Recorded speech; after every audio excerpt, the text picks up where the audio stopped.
सकाळच्या पारी बाई बुद्धाच्या विहारी, तिथं जाऊन सत्वरी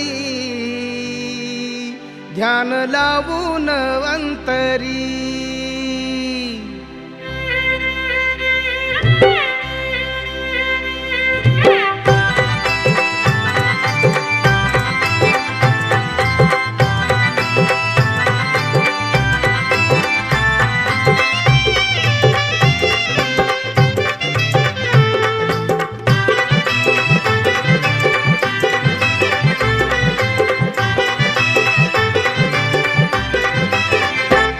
मला सकाळी ग रोज विहारी ग रमाव वाटत, मला सकाळी ग रोज विहारी ग रमाव वाटत, बुद्ध चरणी ग भीम चरणी ग नमाव वाटत।